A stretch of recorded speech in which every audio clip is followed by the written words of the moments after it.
Ukraine की तरफ से जो हमला हुआ था उसको लेकर मॉस्को में मॉस्को का बयान आ चुका है। मॉस्को में यह आतंकी हमला है, रशिया का बयान इस पूरे मामले में सामने आ गया। यह दूसरा बड़ा हमला, मॉस्को में 2 ड्रोन से अटैक किए गए और डिफेंस मिनिस्ट्री के मुख्यालय पे इस हमले को करने की कोशिश की गई। मॉस्को में अटैक पर रशिया ने अपनी पहली प्रतिक्रिया जाहिर कर दी है और यह कहा है कि यह एक आतंकी हमला है और साफ तौर से इसके लिए यूक्रेन को जिम्मेदार ठहराया है। यूक्रेन जो अब तक डिफेंसिव इस पूरे युद्ध में खेल रहा था, अब कहीं ना कहीं इस युद्ध में वो आगे बढ़कर मॉस्को से दो हाथ करने को तैयार है। और सुमित चौधरी का एक बार फिर से रुख कर लेते हैं। सुमित, जिस बात की आशंका थी वही हुआ, ये पूरा आतंकी हमला है और इसके लिए यूक्रेन जिम्मेदार, रशिया का पहला रिएक्शन सामने आ गया है।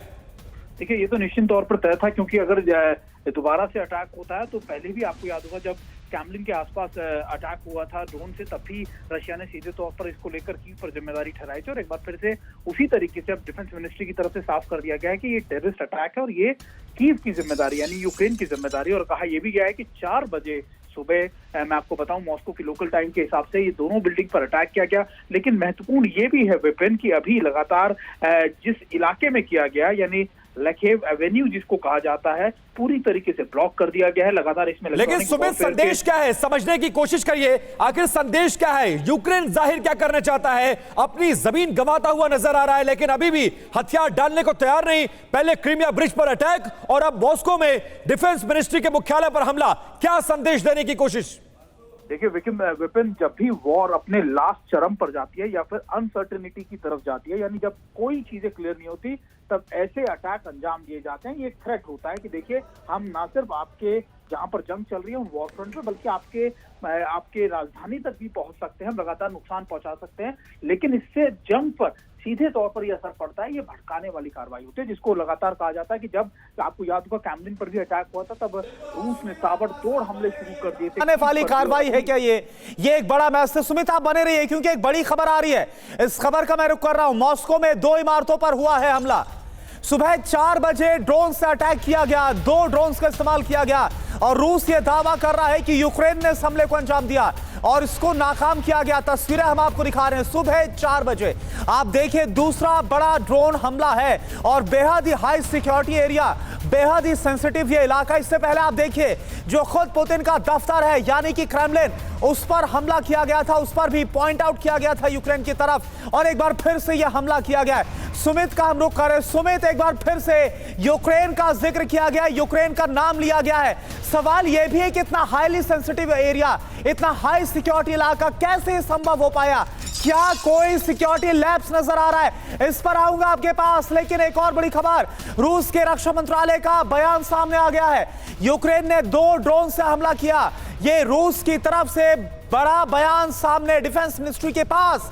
इस हमले को अंजाम दिया गया, दोनों ड्रोन को मार गिराया गया। हालांकि हमला हुआ नहीं, ये करेक्ट करें, उससे पहले ही जो ड्रोन्स है उनको नस्तनाबूद किया गया। ये देखिए, आसमान में जो काला धुआं है वो आपको नजर आ रहा है। ये जो हमले की तस्वीर है, ये इस वक्त हम आपको दिखा रहे हैं। डिफेंस मिनिस्ट्री को टारगेट पर लिया गया था और इमारत के ऊपर आप देखिए, हमले की तस्वीर आपको हम दिखा रहे हैं, किस तरह से काला धुआं निकलता हुआ नजर आ रहा है।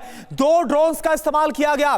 डिफेंस मिनिस्ट्री के पास यह हमला हुआ है। रूस इस बात का दावा कर रहा है कि दोनों जो ड्रोन्स हैं उनको हमने मार गिराया, कोई नुकसान हुआ नहीं है। लेकिन एक बार फिर से बड़ी हिमाकत को अंजाम दिया गया। सुमित हमारे साथ हैं। सुमित, एक बार फिर से ये बहुत बड़ी हिमाकत और साथ ही एक बड़ा सिक्योरिटी लैब्स जिसको हम बोलेंगे। अब अंजाम क्या होगा ये देखना होगा कि पुतिन कैसे रिएक्ट करते हैं।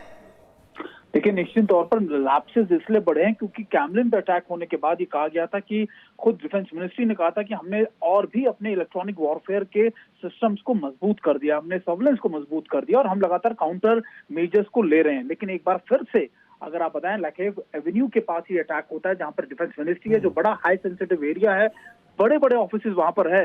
तो ये अपने आप में दर्शाता है कि क्वेश्चन मार्क जरूर खड़ा करता है रशियन इंटेलिजेंस के फेलियर को लेकर। लेकिन निश्चित तौर पर जिस तरीके से यह अटैक किया है उससे माना जाएगा कि रशिया इस पर रिस्पॉन्ड बहुत। एक बात आपसे क्लियर करना चाहता हूं सुमित, कि क्योंकि तस्वीरें हम दिखा रहे हैं, तस्वीरों में ऐसा नजर आ रहा है कि ऊंची सी इमारत है, उसके ऊपर काला धुआं निकल रहा है। रूस दावा कर रहा है कि कोई नुकसान नहीं हुआ, लेकिन क्या ये तस्वीरें बता रही कि कोई नुकसान हुआ है? और क्या हमले को अंजाम देने के बाद इन ड्रोन्स को मार गिराया गया? क्या हुआ, थोड़ी क्लैरिटी आप दीजिए।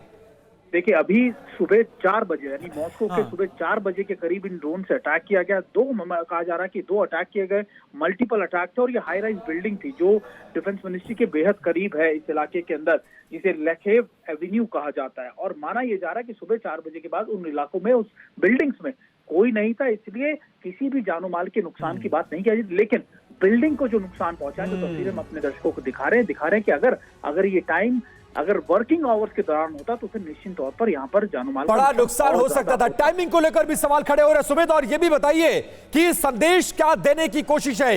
ये बात किसी से नहीं छिपी हुई है कि रशिया यूक्रेन जंग में यूक्रेन बैकफुट पर है, लगभग 70% इलाका उसका डिस्ट्रॉय हो चुका है, उसके बावजूद रशिया से पीछे हटने का नाम नहीं ले रहा है। और इस हमले को करके क्या संदेश देने की कोशिश यूक्रेन के द्वारा?